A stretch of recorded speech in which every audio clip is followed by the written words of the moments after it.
what a way to open the main card. Yeah. Congratulations on the win. How are you feeling right now? Oh, superb. Absolutely superb. I'm going to wake in the morning. I know that for a fact. I've got some lumps and bumps, man. Does that guy crack hard? But I got the job done with some mistakes, learning again from it. And I've just knocked off one of the top prospects in Bellator. So I couldn't be happier. Yeah, you mentioned he's one of the top prospects, and there was a lot of hype around Kiefer going into this fight. You kind of went under the radar. Did that help your pressure, or? Yeah, a little bit. I think, to be honest, I feel like my whole career has been under the radar. I started off well and got really sloppy in the beginning of my career, so my records never looked that great. But if you look deeper into my record, I've got some great fighters on there. I've got some great wins. I've made some mistakes early on in my career, and I feel like it's always kept me under the radar. I've been the underdog for quite a lot of my fights, and I come out on top. I think this fight, finally, live on TV, thank you for Bellator for putting me up there on the main card. Like I say, I have to thank Kiefer because he's off his back for taking the fight against me. Everyone knows I'm a tough fighter. No one really wants this fight because they look at it like, oh, he's the underdog, blah, blah, blah. And he knew it was going to be a test, and he took it anyway. And that's where you're going to prove whether you're one of the top guys. I think he learns from this, he comes back stronger, but I think I've just proved how good I am. You definitely have. It was a huge statement. Yeah. We'll talk about that. It was a TKO by Dr. Stoppage after a really fast round. Yeah. And you can see how disappointed Kiefer was. Straight away, you were over to him saying, we'll do it again. It was an amazing display of sportsmanship. Just talk through your feelings on how the fight finished. Listen, it's disappointing, obviously. Got to be super disappointing for him being finished anyway. He's never been stopped. And you can argue that's not a genuine stoppage. And obviously it's disappointing for me because I don't want them question marks that, oh yeah, would it have carried on if you hadn't cut him and this and that. The fact is I cut him, so I've done the damage that does that. But I know how disappointing it is for him. All I wanted to say to him is, man, the guy's a beast. He's an absolute quality fighter. I've watched all his fights because I knew how good he was and I love the way he fights. And the thing is, my coach was saying before, this will be the best thing that happens to him. He's getting beat by me because he'll learn from that, realise where he's got to make the adjustments, and he'll get better from that. Like I have from each of my losses and what I've learned and stuff like that. And he's got a big, bright future in front of him. And I just wanted him to know that and say thank you for taking the fight and stuff like that. Because like I say, he didn't have to take that fight. It was a catch weight. Obviously, being in lockdown and stuff, it was going to be hard work for me to actually make 155, having my baby and being locked down and all this sort of thing. It's been tough. So I appreciate him taking the fight in the first place. And it's a sport at the end of the day. You can have these guys. Maybe that's why I'm not so well known, because I don't mouth off. I don't make a big hype about it. Listen, at the end of the day, we go in there and we try and take each other's heads off for 15 minutes.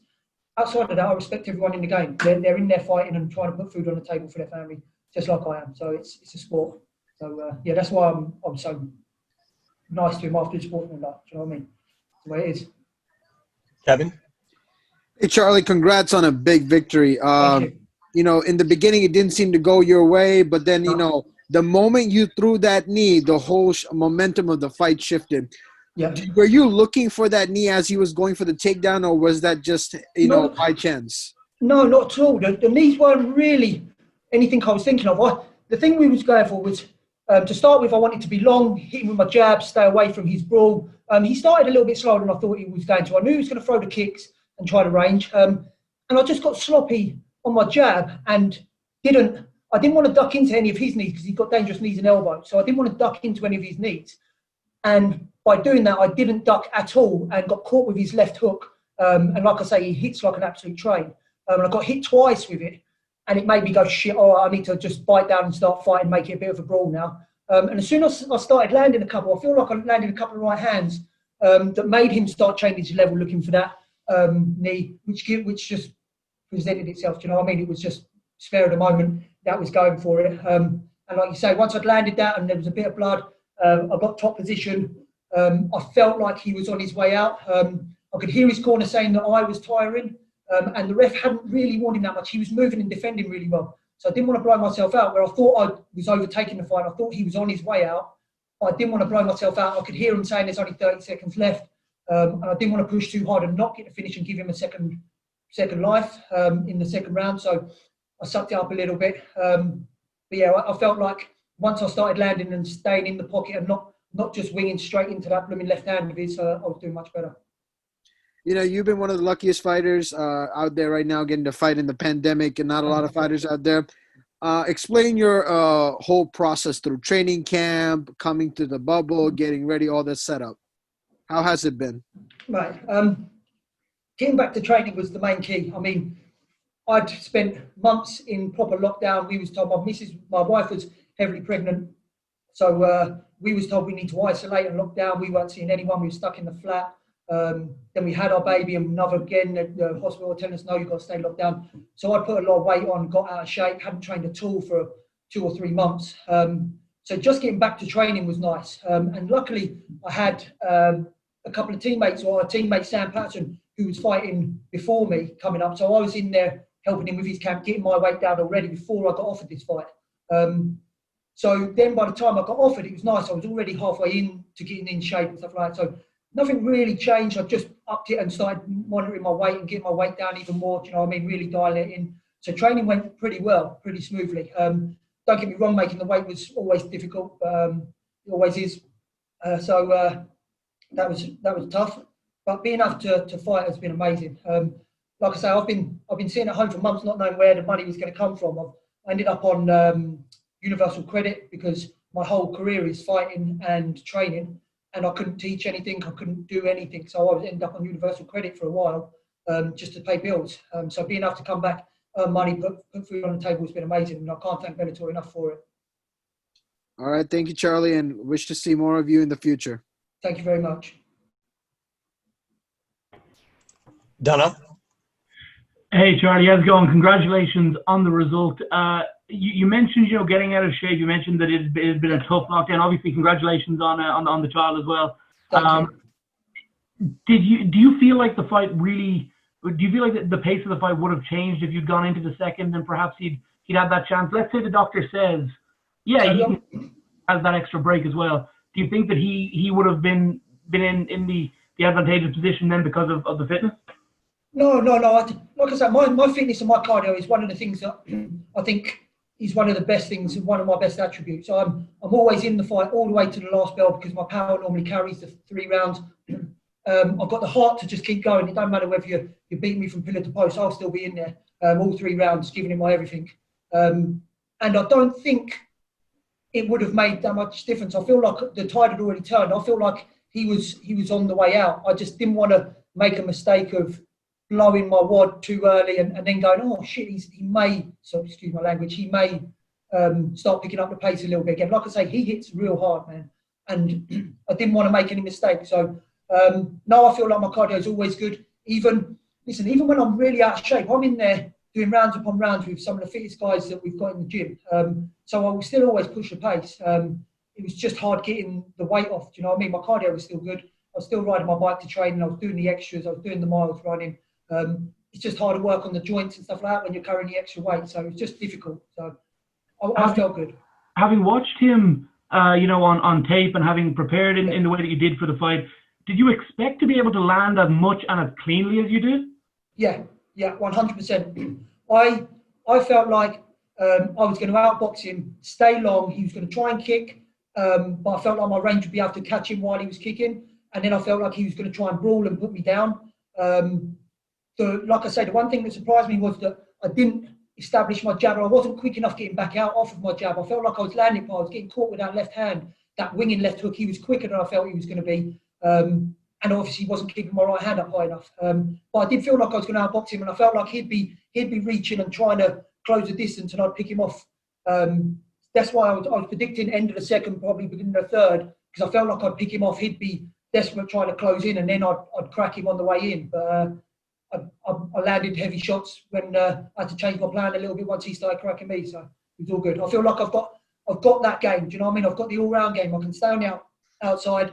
I can box on the inside if I need to. I can grapple. I can get top position if I want. So I think as it shows, he took me down. I bounced straight back up again. It was okay.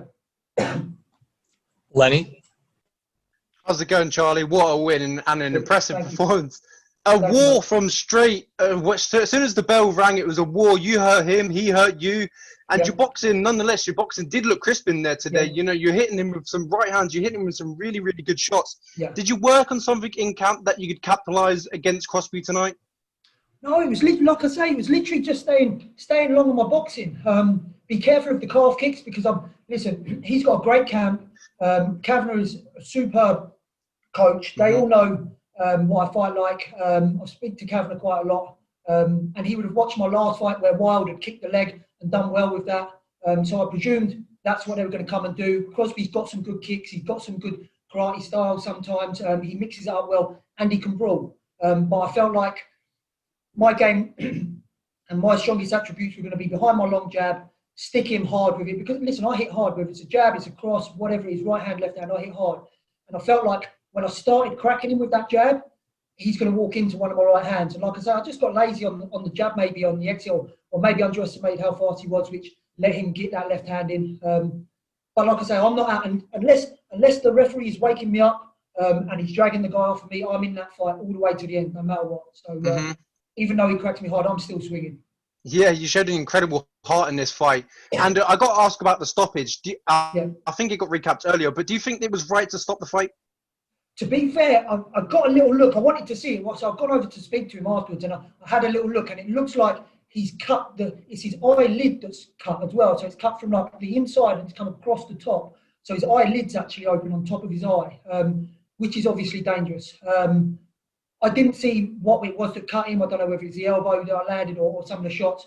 It didn't look nice. It looked like it was closing his eye.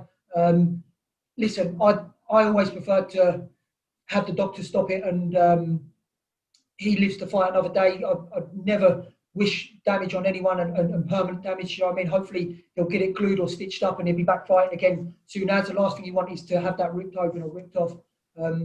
So from my point of view, listen, I'm not a doctor, I don't know, but it didn't look nice. It didn't look nice. Charlie, our last question comes from Stuart over at Grassroots Boxing. Yep. Were you at any point concerned of tiring yourself out trying to get the finish there before the end of the round? Yeah, slightly. I wasn't worried that I'd be too tired. I felt like when I could hear his corner saying that I was tiring, and I could hear them saying there's 30 seconds left. Now the referee had been in, obviously tells us the rules, and he's going to warn him once to move, then he's going to warn him a second time. And I heard him warn him once, but I felt like he was moving really well. He was defending really well on the bottom. He wasn't just covering up. And even though I felt like the opening was there to finish him, if there was another minute or two, I think I could have pushed for it. But with 30 seconds left, I felt like if I did push too hard, he goes into the corner going, okay, I got out of it, I'm feeling good. His corner are going to be going, he's tired now and I'm tired. It maybe gives him a little bit of a boost to come out strong and start winging them punches again second round. So not that I was worried about it, I just wanted to be conservative and make sure I wasn't making mistakes. You know what I mean? Last thing I wanted, like I say, he hit me with some good left hands. He hit me, one of the first left hands, I felt that it cut me, blurred my eye a little bit, and I couldn't really see for about 30 seconds or so. I was lucky he didn't rush in, because I was trying to blink it out and it had blurred my vision a little bit. So I was like, all right, I've got to be careful. I've got to make sure he doesn't crack me with another one of them. So, yeah, it's a more conservative, take my time and pick him apart rather than, oh shit, I'm getting tired. Because like I say, I feel like I can go 3 rounds with anyone. It looks like we have one last question here. Go ahead, James.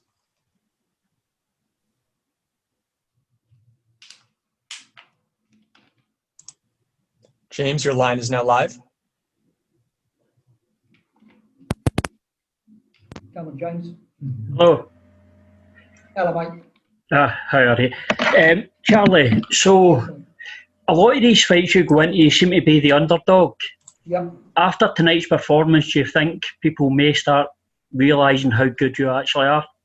I was saying before, I hope the media and the people on the outside and the fans and people like that will look and realise how good I am. Because a lot of people look and they just look at my record, and the people and the fans and stuff, they're looking at the sport and going, oh, great fight this and great fight that. When I'm on the undercard and they look at my record, people go, yeah, it's not that great. And they don't tune in.